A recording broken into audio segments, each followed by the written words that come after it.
Here's the sound of the 2-5-1 progression played with rootless chords.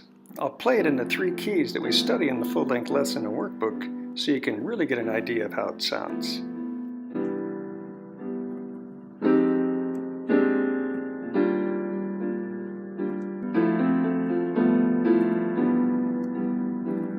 I know that making rootless chords is quite often a daunting study for pianists new to playing by chords.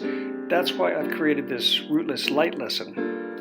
In the lesson, I take you through just 3 keys and show you some jazzy things you can do that will make you feel like you're getting some real jazz sounds out of your piano, such as the ones you're listening to now. I've made a jazzy and hip arrangement of Mary Had a Little Lamb that I hope you'll find cool and interesting to practice. Learning new things isn't so difficult if what you're studying is enjoyable.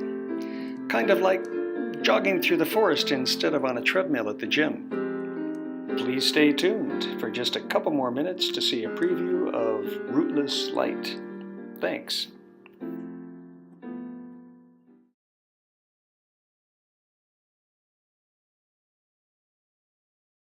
We're going to study our rootless jazz chords in the context of the 2-5-1 jazz progression. This will help us understand the sound of the chords and how they work together. If you don't know what the 2-5-1 pattern is, I've got a lesson for it on the website called Understanding the 2-5-1 Jazz Progression. Here we're going to play it in a more sophisticated way. We're evolving off of that understanding and that way of playing it. So I'll get the camera right overhead and move very slowly and explain everything move by move. And play it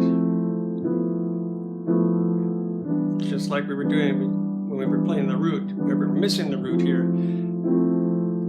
And we'll add the melody up high and giving it this kind of effect.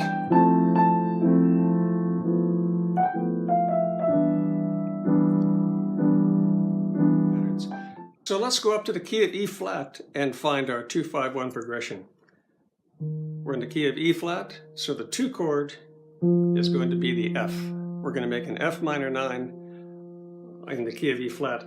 We start by making our F minor 7. Let's add the 9 up here, let go of the root to make this chord rootless, and that's our F minor 9 chord. Put a root here. Now we're going to turn it into a 13, just like we did before. We take our middle finger, come down a half a step, and that turns it into the B flat 13 chord.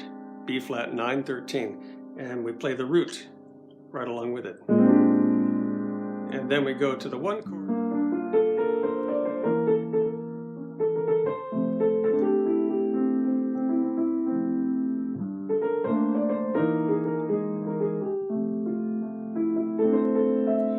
So you can noodle around endlessly with these rootless chords and they sound so beautiful. Now I'm going to take us back to that up-tempo version of Mary Had a Little Lamb we were working on.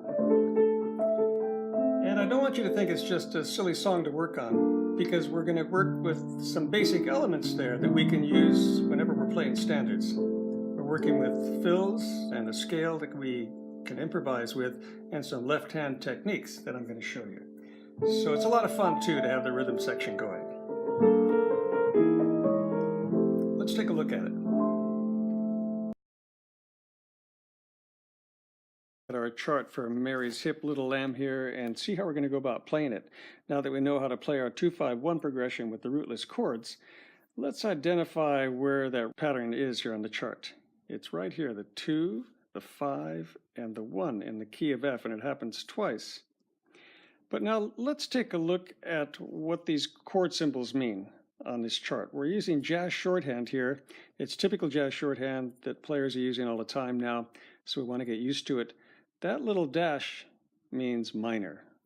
Jazz players often use just a dash there, and that tells us that it's a minor jazz chord, and when we're playing with our rootless chords, we're going to use a 9 there. We're going to use a minor 9 chord when we see this minor 7. Instead of playing minor 7. Now when we get to the C dominant here, we see C7 written, but in jazz shorthand, this 7 tells us that we can play 9, 11, and 13 above the chord. Instead of just playing a simple C7, we're going to automatically add a 9 or a 13. And our rootless chords are all set up for that, so we have a C13 chord here following our minor 9 chord. Now let's play it with the rhythm section here, and you're going to see this yellow light light up as the rhythm section goes through every chord. So just follow that yellow light and you can't get lost. Just follow it right along there. Here's the 2-5-1. Back. Now we start again. And now I'll start to play the chords. Here's the 2-5-1.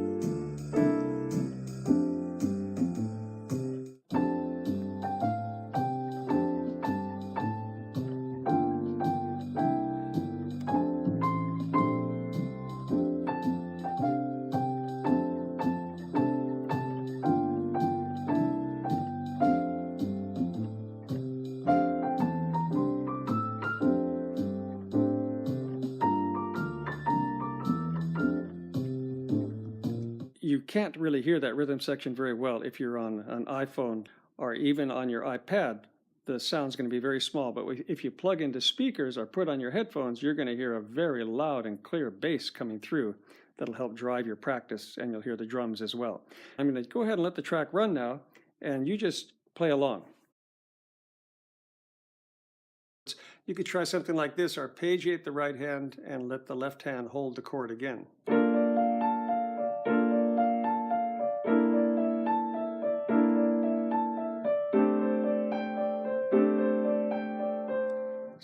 This is a very useful thing to do because this becomes like a way to fill or create basic improvisation in the right hand. While the left hand's holding the chord, this hand's merely arpeggiating it in some fashion to create a nice fill in between open melody note spaces. So when you start to relax with these chords and just noodle around, you get that really nice jazz sound going with them. On my right hand, I'm pretty much playing just outlines of these chords. And